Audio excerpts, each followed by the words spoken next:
नमस्कार दोस्तों, स्वागत है आप सभी का एक बार फिर से। दोस्तों, कहते हैं कि यदि तुम नाग को मार दो तो नागिन बदला जरूर लेती है और वो 7 जन्मों तक उस व्यक्ति का पीछा नहीं छोड़ती।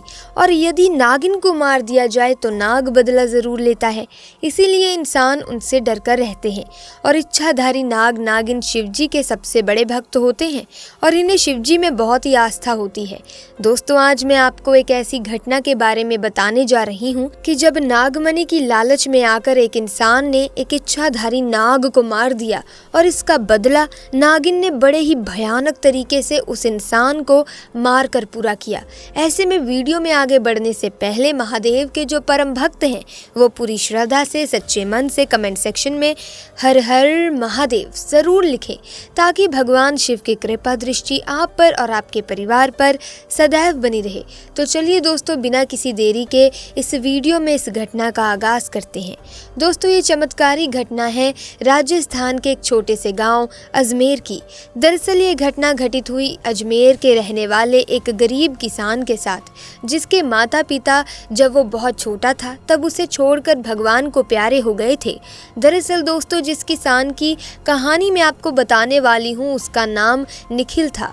जब वो पैदा हुआ था तो उसकी माँ की जान उसे जन्म देते ही चली गई थी और उसके पिता तो पहले ही गुजर चुके थे। तब दोस्तों, उसके घर के पास एक बुजुर्ग दंपत्ति रहते थे जो कि बहुत ही गरीब थे।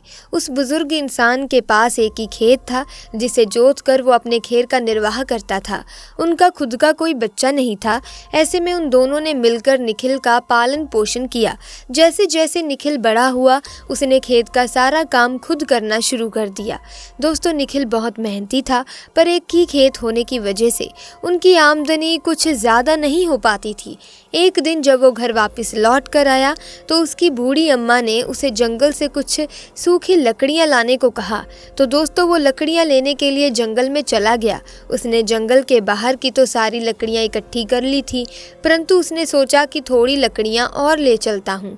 कुछ इस तरह सोचकर वो जंगल में थोड़ा और अंदर चला गया। दोस्तों, कुछ दूर जाने पर उसने देखा कि एक बहुत ही विशाल बरगद के पेड़ के पास नाग नागिन का जोड़ा बैठा था। उन्हें देखकर निखिल थोड़ा डर गया। तभी नाग वहां से जंगल के थोड़ा और अंदर जाने लगता है। उसी समय निखिल की नजर नागिन के पास रखी हुई चमकती चीज पर पड़ती है, जो कि नागिन पेड़ के पास आराम कर रही थी। निखिल छुपकर नागिन के पास पड़ी चीज को देखने लगता है और सोचता है कि जंगल में इतनी चमकती चीज कहाँ से आई। तभी उसे समझ आ गया कि ये तो नागिन की नागमणि है और ये नागिन तो गर्भवती है। परंतु दोस्तों, निखिल की हिम्मत नहीं होती कि वो उस चीज को जाकर उठा ले, क्योंकि नागिन वहीं पर थी। उस दिन तो निखिल अपने घर चला जाता है, पर सारी रात वो उसी नागमणि के बारे में सोचता रहता है।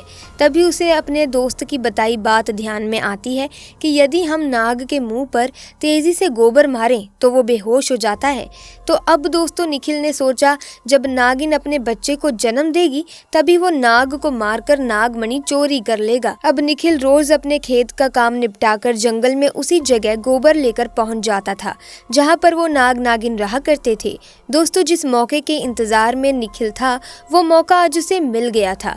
जब नागिन अपने बच्चे को जन्म दे रही थी तभी उसने सांप के मुंह पर पेड़ के पीछे छिपकर गोबर दे मारा। नाग गोबर लगने की वजह से बेहोश हो गया और उसने पास पड़े एक बड़े पत्थर से नाग को खत्म कर दिया।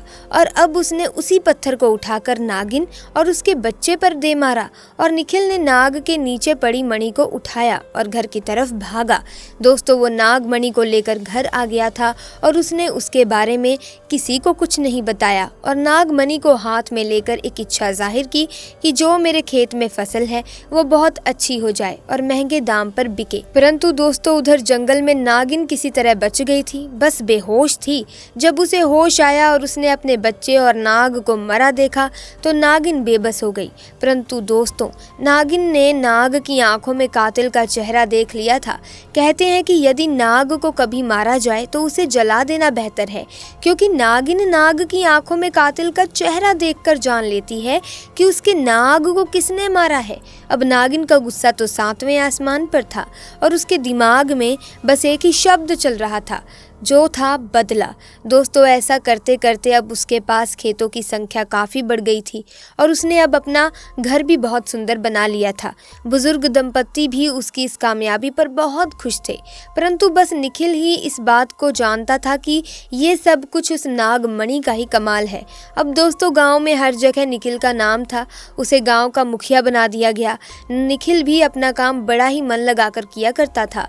दोस्तों नागिन अभी भी निखिल से बदला लेने के लिए तड़प रही थी। एक दिन निखिल को किसी काम से अपने गांव से दूसरे गांव जाना था।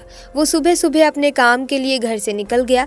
दोस्तों तभी आधे रास्ते में उसने एक लड़की को बीच रास्ते में रोता देखा। उसकी उम्र महज 24 साल की होगी। निखिल ने अपनी गाड़ी को रोका और उससे रोने का कारण पूछा। उस लड़की ने बताया कि मेरा नाम मंजू है और सड़क हादसे में मेरे माता पिता की मृत्यु हो गई है। अब मेरा इस दुनिया में कोई नहीं है।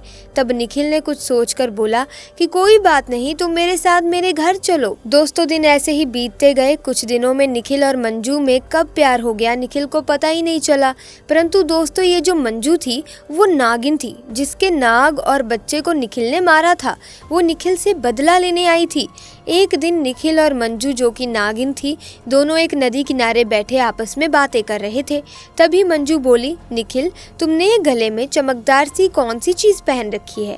दोस्तों निखिल ने उस मणि को तावीज में डालकर अपने गले में धारण किया हुआ था। तो निखिल बोला, अरे कुछ नहीं, बस साधारण सा लॉकेट है। परंतु मंजू को शक हो गया था। उसने कहा, क्या मैं इसे थोड़ी देर के लिए पहन सकती हूँ? जिस पर निखिल को गुस्सा आ गया और वो उस पर चिल्लाने लगा। तभी मंजू वहां से उठकर चल दी, लेकिन निखिल ने पीछे से आवाज देकर कहा कि चलो ठीक है पहन लो, पर थोड़ी देर में मुझे वापस कर देना।